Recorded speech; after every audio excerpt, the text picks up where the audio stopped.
Alrighty, guys, here is our lesson on photosynthesis, which it's been a while. And while this is a fat cat in the meme, this is not my fat cat. Though he is in my lap, so if you hear a yelling, it's because he bit me. All right, let's do an overview of photosynthesis. So the most important things to remember are the reactants, which are the things that are going into photosynthesis. Remember from chemistry that reactants are what a reaction starts with, and then the products. It's not important that you're able to balance this equation. What's important is to know the things that enter, the things that leave, and then we're going to talk in a lot more detail than you did your freshman year about what exactly is happening to go from carbon dioxide and water to produce your glucose, your C6H12O6, and your oxygen. So this is a process that's performed only in photosynthetic organisms. They use light energy and they capture it from the sun and produce sugars. Those sugars can then be used to power whatever processes are keeping the cells of a plant alive, or it can be stored. And that stored energy tends to be stored as a starch, and then it tends to become the food for heterotrophs. All right. So these photosynthetic organisms are of three basic categories. There are photosynthetic prokaryotes, of whom cyanobacteria are the most important. Cyano, by the way, means blue-green bacteria, so these bacteria would have a bluish-green pigment. There are algae, which are going to be eukaryotes, but they are not members of the plant kingdom. They are not quite going to have the characteristics of plants. And then finally, there are plants, all of which perform photosynthesis. So before we get into more details about the process of photosynthesis, let's talk about how it evolved. So one thing to keep in mind is photosynthesis is thought to be responsible for the oxygenation of our atmosphere. If there wasn't a constant source of oxygen, then that oxygen would tend to react with a lot of different chemicals and be used up. So there is evidence that before photosynthesis first evolved, there was a very low amount of oxygen in the atmosphere. So here we see a graph showing the oxygen concentration in the atmosphere versus time over billions of years. So when the Earth formed, there was very little, if any, oxygen. Then you had some photosynthesis that happened without the presence of oxygen. And then finally, oxygen started being produced by the type of photosynthesis we see today. There is evidence, geologic evidence, that about 2.5 billion years ago, that there was a rapid rise in the amount of oxygen in the atmosphere, and this is thought to be due to the evolution of our modern form of photosynthesis. What is the evidence for this? Well, before about 2.5 billion years ago, there were materials found in rocks that only can be present in low oxygen concentrations. After this point, you start seeing materials that require higher amounts of oxygen in order to form. Things like rusty layers in rock layers. So photosynthesis first evolved in prokaryotic organisms. Here you see an organism that's a prokaryote. Notice it has a nucleoid and does not have any membrane-bound organelles, but it does have membranes or infoldings of the plasma membrane that are going to allow for photosynthesis to happen. So the enzymes and the various molecules that are involved in photosynthesis in prokaryotes are found in these infoldings of the plasma membrane, kind of like what you see here. They are called thylakoids, just like some of the folded membranes in eukaryotes are called as well. And then these photosynthetic bacteria were likely the ancestor of modern chloroplasts in eukaryotic organisms like algae and plants. So just a reminder about endosymbiosis. Endosymbiosis is how a few organelles evolved. This would be mitochondria as well as chloroplasts. So what ended up happening is an ancestral eukaryotic cell that had a nucleus and probably some ER, Golgi, a few other membrane-bound organelles, ended up endocytosing a cyanobacterium in order to eat it. But that endocytosed bacterium, which was enclosed by a second membrane, so that's the second membrane. And then the original membrane of the cyanobacterium that was engulfed, that would be the inner membrane.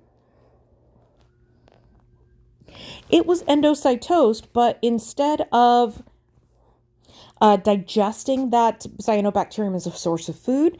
It ended up surviving inside of the larger eukaryotic cell, and over time it developed a symbiotic relationship, or a mutually symbiotic relationship, with the eukaryote as a whole, and eventually evolved to the point where it was genetically modified enough that this became what is our modern chloroplast. It's not able to survive without the host cell, and the host cell is not able to survive without it. So photosynthetic prokaryotes became the ancestors of modern chloroplasts.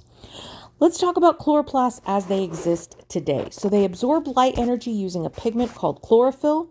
Chlorophyll is found in what are called thylakoids, these little membrane-bound areas that look almost like coins. They are interconnected sacs, and this is where part of photosynthesis called the light-dependent reactions happens. And you have chlorophyll, that green pigment is going to be organized into what are called photosystems. There's also something called the electron transport chain, abbreviated ETC, located in these membranes as well. And then the stacks of these thylakoids are called grana. Outside of the thylakoids, you have a fluid called the stroma, and this is where the light-independent reactions, also known as the Calvin cycle, occur, which is something you can see in this diagram here. So how does photosynthesis happen? Well, before you can understand photosynthesis, there are a couple of concepts we need to go over. The first of which are called redox reactions. It's a combination of a reaction called reduction and a combination of a reaction called oxidation. You don't need to know what those are, and you don't need to know details about them.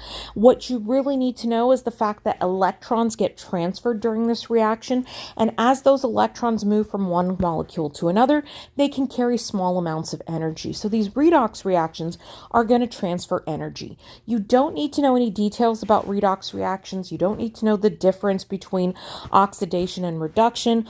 All you need to know is that the molecule that loses an electron is probably going to be losing some energy, and the molecule that gains the electron is probably going to be gaining some energy. And this is going to be an important theme in both photosynthesis and cell respiration. And these high energy electrons that are being transferred are going to be carried around by electron carriers. They carry high energy electrons around and use that to transfer energy. So in photosynthesis, we have a specific high energy electron carrier called NADP+, which is the low energy form. And then you have NADPH, which is the high energy form. And what I tend to think is that the H stands for high energy, just so you know which form is carrying energy around. There are two stages of photosynthesis: the light reactions, which account for the photo part of photosynthesis, and then the Calvin cycle, or light-independent reactions, which are going to account for the synthesis part. So the light-dependent reactions, or light reactions, happen in thylakoids. They're responsible for splitting H2O and releasing oxygen. They also reduce NADP+ to NADPH, so they're using electrons to store energy in NADPH. Remember that H stands for high energy. They also generate ATP from ADP and an inorganic phosphate by a process called photophosphorylation. Then you have your light-independent reactions, and let me go ahead and erase that high energy, so that way you guys can see. The light-independent reactions are also called the Calvin cycle. That happens in the stroma. And let's see if I can get this to not. So the light-independent reactions, or Calvin cycle, are going to form sugars, usually glucose, and there's an intermediate form that we're not going to talk about, although if you see it, it's called G3P, and we're not going to go over that in more detail. This is formed from CO2, and it uses the energy from ATP and NADPH. This process is going to begin with something called carbon fixation, and carbon fixation is what you call the affixing or addition of the carbon from carbon dioxide into organic molecules. So this is kind of an overview of the process of photosynthesis. You have in the chloroplast, you have water coming in. You have low energy NADP plus, as well as ADP coming in. And then the light reactions are going to store energy from light. That is going to release oxygen as a waste product and produce high energy ATP and NADPH, which is then going to go into the Calvin cycle, which is going to take in CO2 and then ultimately use that to form sugar, which in the case of photosynthesis we think of as mostly C6H12O6 or glucose. So the star of this process is chlorophyll, which is a pigment molecule. It's usually green. This is the primary pigment in photosynthesis, but there are other pigments involved in other photosynthetic organisms as well as plants in general. And this is called chlorophyll. Chlorophyll is found in structures called photosystems. There's photosystems 1 and 2. And what it does is it absorbs light energy. That light energy then boosts an electron into an excited state, and then that electron ends up becoming an energy carrier. These excited electrons are then transferred to other molecules, and that energy is used in the future processes of photosynthesis. Then eventually, to replace these excited electrons that have left chlorophyll molecules, you split water, and that supplies electrons to the chlorophyll molecules. That way it doesn't run out of electrons. And then at this stage, you produce oxygen as a waste product. So let's talk about photosystems real quick. They contain chlorophyll. There are two photosystems, photosystem 1 and photosystem 2. They are both embedded in the thylakoid membranes and chloroplasts. And ironically, photosystem 2 is the first one that starts out photosynthesis. And then high energy electrons will move to the electron transport chain and from there move to photosystem 1. So if we look, energy is going to go via light energy into photosystem 2. It's going to be transferred to the electron transport chain, then to photosystem 1, and finally to NADPH. This is carried by electrons. So the electrons that come from water end up getting passed to photosystem 2, where it picks up energy from light. That electron gets passed on to the electron transport chain, which is going to use up some of that energy. And then that electron is going to end up being passed on to photosystem 1. And I kind of forgot to show that there's more light energy coming in at photosystem 1, which is going to add some energy to that electron, which will then eventually get given into NADP plus to form NADPH, which is going to carry that high energy electron onward. So this is kind of an analogy to show you how the electron is gaining energy. So in photosystem 2, you have a photon or a particle of light hit the electron. It gives it energy and boosts it to a higher energy level.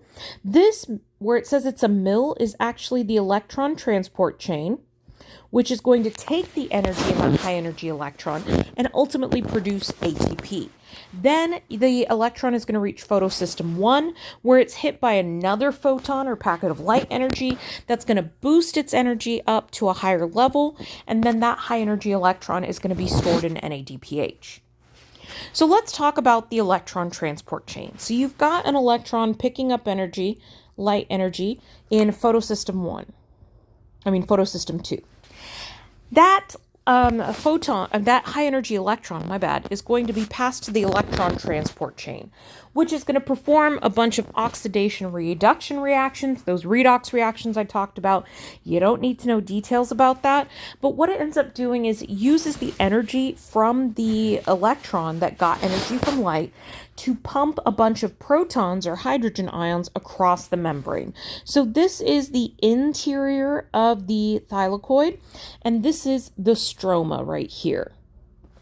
And so what's going to happen is basically these electron transport chain molecules are going to use the energy from the electron that's being passed on, and they're going to start pumping hydrogen into the thylakoids. This is going to create what we call an electrochemical gradient. It's electric because it's charged particles like ions. It's chemical because it is a chemical gradient, a difference in concentrations of chemicals, and that is going to basically store potential energy. Okay, then you're going to have a low proton concentration in the stroma outside the thylakoid, and you are going to have a high proton concentration inside the thylakoid. That builds up a concentration gradient. And then later, you allow this molecule right here, which is ATP synthase, which we're going to talk about more on the next slide. It's going to allow hydrogen ions to move across the membrane. And this process of allowing this movement of molecules down their concentration gradient is called chemiosmosis. I know it's not a true form of osmosis because it is not actually moving water, but it's just the name scientists chose. Next step is something called photophosphorylation. The photo meaning light, and phosphorylation meaning adding phosphate onto something. And that step is mostly going to be happening over here. That is basically due to the fact that protons are going to move through this molecule called ATP synthase right here. That chemiosmosis or diffusion of those hydrogen ions is going to basically be using the potential energy, and that potential energy is going to, my bad, there's supposed to be another blank here, or another line here, and this is basically that ATP synthase allows the diffusion of hydrogen ions, and it uses the energy of that diffusion to produce ATP. This is a major part of where energy is stored, and ATP is produced in photosynthesis. Then the energy that was stored in NADPH, as well as the energy that was stored in ATP, is going to go to the Calvin cycle, which is going to happen in the stroma. And there are three major steps that are going to happen here. You use the energy that was captured during the light-dependent reactions, and you use that to produce your sugar molecules. There is not a lot of detail you need to know here, although if you see a diagram of this, you need to be able to interpret it. So the steps that happen are going to start with carbon fixation, which is going to be incorporating carbon from CO2 into organic compounds. And then you're going to add in the energy, including the high energy electrons from the light reactions, which is NADPH as well as ATP. And then finally, you're going to regenerate what's called the carbon acceptor. And the carbon acceptor is going to be the molecule that is going to allow you to fix in another carbon dioxide molecule. And this process is going to be capable of happening over and over again. You have multiple steps. You don't need to know them. Each step is catalyzed by a different enzyme, which you don't need to know. What you need to know is mostly these major steps where you have carbon fixation, reduction, which is basically adding in energy from high energy electrons, formation of carbohydrates, which is where sugars are going to come out, and then regeneration to make the carbon dioxide or carbon acceptor. The other thing you need to know is that this is a cycle, so it can happen over and over again, and each turn or each rotation of this cycle will add another CO2 molecule in. That is the end of our photosynthesis notes. I have a much more detailed video that is a lot longer, and I'll put the link to it in the description in case you did not understand some of the concepts or you just want a deeper understanding of photosynthesis.